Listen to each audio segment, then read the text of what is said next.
Welcome to Weekly Lift. I am Latoya Logan, and we are continuing our wellness series with episode 7, mental wellness. Now, if you've watched any of the previous videos or episodes, then you know we've been talking about how we can improve our wellness in the 8 dimensions of wellness so that we can achieve what would be a feeling of harmony and well-being for ourselves. So we're going to look at mental wellness today, and instead of looking at disorders, we're going to look at some things that happens in everyday life and maybe more so to marginalized communities that can impact your mental wellness, but that you may not even believe has an impact on how you think, how you're functioning, and certainly how you feel about yourself. I love to start with a grounding definition. And so we define mental wellness for the purposes of this series as a state of emotional and psychological well-being, because even though our thoughts are in our brain and we're like to separate that from how we're feeling, our thoughts are a reflection of how we feel, what we've experienced, what we believe about ourselves, or what other people have told us about ourselves.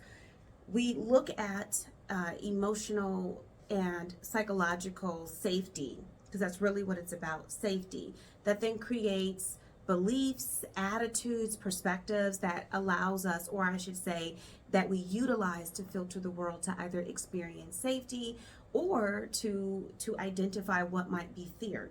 When we're looking at mental wellness, we're going to really think about 3 areas to focus on, and that's emotional resilience, self-awareness, and stress management. So emotional resilience is key, because when we are dysregulated, which is often a response to an external trigger, it could be an experience we are having, or it could just be the way that we are thinking about the situation. Now, I do want to say this because I hear it all the time. Somebody triggered me, and now we're holding people accountable for how we have been triggered. And that really isn't healing. That's not setting a healthy boundary, and that's really not allowing you to be regulated to manage how you are responding to a trigger. No one else is responsible for how you are triggered based on a word, a tone of voice, or even a statement that might be said. It's your individual responsibility, each of our individual responsibilities, to understand that our feelings are valid, but that doesn't make them a fact. And often our perception, or the way that we think about things, is simply a reflection of what we've experienced. If someone has hurt us, then we tend to take that as, well, this is what people do. And so we have to, when we're seeking mental wellness, always be in a state of critically thinking and critically reflecting on, why do we think that way? So emotional resilience isn't just about, I know what my triggers are. Emotional resilience is, I know what my triggers are, I know the origin of my triggers, and I know that I have the power, because I'm empowered too, this is my life, to not allow those triggers to dictate how I engage with others, how I respond to triggers, and most importantly, what I believe about myself. The second aspect of mental wellness is self-awareness. And so this is really complementary to understanding what your triggers are. If you know what your triggers are, then you got to do this, the more in-depth work of asking yourself, okay, that's a trigger for me. Why? And then the next phase is, does it always have to be? Just because something has been a trigger for you doesn't mean that it has to continue to impact you in that way. So self-awareness is really getting grounded in your belief system, your value system, to help you determine whether or not this trigger has to be a fact of your life or a reflection of your past. And if you choose to put it in the past, then you can move differently in the future. You can be open to healthier interactions with people in the future and not always need to be in a defensive state. Self-awareness also helps us to identify where we're responding as a result of our trauma. So if you have a trust issue, if you have difficulty socializing with people, if you have a negative perspective, self-awareness would require you to sit with that and ask yourself, are you choosing that particular belief system or perspective? Or did it just occur? Did it just happen to you? And if it just happened to you, what are you willing to do to change it? What are you willing to redirect those thoughts, or to bring in new information that could help you think differently about that experience? Healing isn't about keeping true to whatever you think. Healing is about challenging everything you think. I tell one of my clients, and he actually said this is like one of the most important things I ever said to him, which was, the brain is powerful, but it isn't always right. You can think anything. The brain can create any perspective it wants to, but that doesn't mean that that perspective is right, that that perspective has taken into consideration every aspect, that that perspective is even appropriate for the context of what is happening. So just because you think a thing, just because you believe a thing, just because you have had a long held standing perspective or bias about something, it doesn't mean you have to keep it if it is no longer serving you. And that's a question I ask to all my clients when they say, oh, I want to change this, or I want to do this, or I don't want to do that. The question always should be, are the things I want, are they serving me? Are the relationships I'm engaged with serving me? Is the work I'm involved with serving me? And that serving you is serving your vision that you have for yourself, serving the hope that you have for your life, serving the interest of what you may want to have in terms of legacy and engaging with other people. Is it serving the highest self of who you would like to be? I want to spend some time really thinking about external influences that can negatively impact our mental wellness. It's, on the news right now, there's so many things happening. There's just so much heartache and pain and suffering occurring. And so sometimes our mental wellness isn't a reflection of what's happening internally, it's a reflection of what's happening externally. And social oppression is a huge barrier, or I should say antecedent, to causing mental unwellness, because social oppression can result in feeling isolated. It can make you feel inferior. It can challenge who you are. So social oppression can be racism, discrimination. It could be gatekeeping. It could be what we're seeing happening in different parts of the world, where people are being attacked simply for who they are and how they identify. And so that creates not just physical, a feeling of physical danger, but psychological danger as well. Because why is this happening to this group of people? Why is it that their identity or their belief system is being attacked or torn apart? So social oppression can create a toxic environment mentally, the way that we think about ourselves as a result of having experienced that. And so think about it this way. If every single day you wake up and you are being told you are an animal, you are a danger, you are lazy, you are less than, you shouldn't even be legal, you shouldn't even receive medical care, every day then you're dealing with an assault, and you have to find a way to get through that feeling of overwhelm. So with that comes this less than feeling that impacts your self-esteem or your self-worth, and you get these constant messages of inferiority. And so then you have to try to do this work. Well, dang, what can I do? And I know people who like, I'm going to really work hard and I'm going to show people I'm not that type of whatever person that your identity is being attacked as. And you can't outwork racism or any form of oppression. You just can't. I was sharing a story recently. I really love tattoos. And for years and years and years, I was just like, no, I can't get any tattoos that are visible because I'm a Black woman.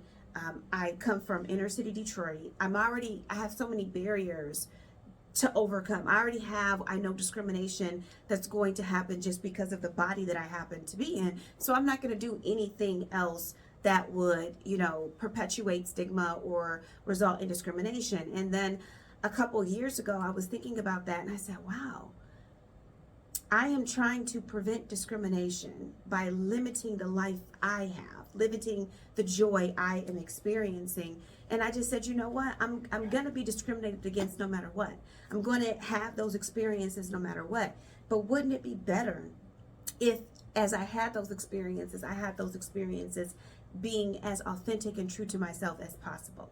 And so when I think of authenticity, I just think of you removing that self-rejection, you removing that need to filter yourself down to a palatable perspective or identity or presentation for people who are already going to think less of you, who are already going to treat you differently just because of who you are. I mean, my name's Latoya, so like on paper, people know it's a Black woman walking in the door. And so it doesn't matter if I have a tattoo that's visible. I'm already going to get what I'm going to get because I exist in this body. And so part of dealing with social oppression is to stop apologizing for your existence. Stop trying to qualify your identity or your existence to people who are probably never going to see you anyway. So instead, live as yourself. Whatever that looks like for you, that it solicits or elicits joy, that brings about a feeling of pride in how you are living your life. So ways that we do this is to really focus on, number one, limiting negative inputs, which is so difficult. I was never really a social media person until I started my businesses years ago, because you got to be on social media. But as I'm on social media, I find myself only on social media long enough to post things, and because otherwise I'm inundated with all these negative messages about who I am, and things about my hair and things. It doesn't even matter what it is. It's just but being bombarded with you are not enough because of the body that you happen to be in. So ways that you can limit that negative input isn't to just get off of social media, but it's to design your own algorithm on all of your social media platforms. So following people who have positivity, who are, I follow an account that's just pandas because they're so cute, and it makes me smile. And so that's a good place to start, is making sure that there's a mix of news, because you got to know what's going on, but also there are things that just help you to feel good about the life that you are in. That brings me to the number 2 thing you can do. Seek laughter. Embrace laughter. Find things that make you tickle for absolutely no reason. I love comedy. I love silly things. I watch Family Guy. Like anything that is going to take me out of this feeling of overwhelm that just produces joy in my life. And that laughter can be found in so many different areas. Learning to let go of resentment. That's the one that many of you are going to struggle with, because we like to hold grudges. This person did a thing, and so I'm going to always, treat them based on that thing. When you do that, you hold so much angst in your body that you aren't allowing yourself to relax. And more often, the person that you're holding all that angst for doesn't even know anything about it and really probably doesn't care. But here you are holding on to a grudge for 5 years, or having a regret about something you wish you had done. You have to grieve loss. I'm going to say that again. You have to grieve loss. Grieve the loss. Loss of the dream, loss of a relationship, loss of whatever it was that was important to you. Grieve that loss so that you can set a new expectation, so you're not stuck in what didn't work, what didn't happen, what was ever, in your perspective, a mistake. Finally, seek inspiration.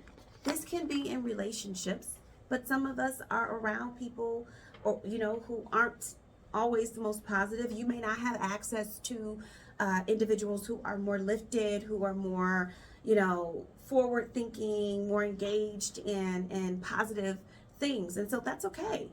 But you can seek to watch things that are inspirational. You can watch movies that are inspirational. You can listen to podcasts that are inspirational. You can read books that are inspirational. I love reading biographies, particularly of women who I have some belief in, like, okay, we have a shared experience somewhere, because Reading that helps me to understand how I too can overcome. There's nothing different or special about me. There's nothing worse about me than somebody else. We're all on this earth trying to do the very best that we can. One of the things I love about the late Dr. Maya Angelou is that she had a very full, expansive life. This is a woman who was a calypso dancer who at one point in her life engaged in sex work, and then she became one of the most important writers of all history, period, with this full experience of life. So even if you've done things that you're like, oh, not so loving that about that, grieve that. And then think about how you can take that experience into whatever is the future goal that you have. There are a lot of things that I did as a young person that I wouldn't do today as a 41-year-old. But all the things I did as a young person gave me an understanding that helps me serve my clients very well, that helps me to connect to those I mentor very well. So think about how, even in the not so great things that you might be experiencing, where can you find the inspiration to support your mental wellness? I really hope that this has been beneficial for you.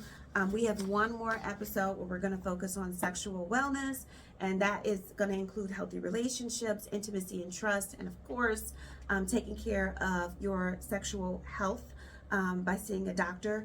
I am so excited to have been able to present this. I hope that you tune in next Monday at 10 a.m. and that you have a very lifted and full week. Take care.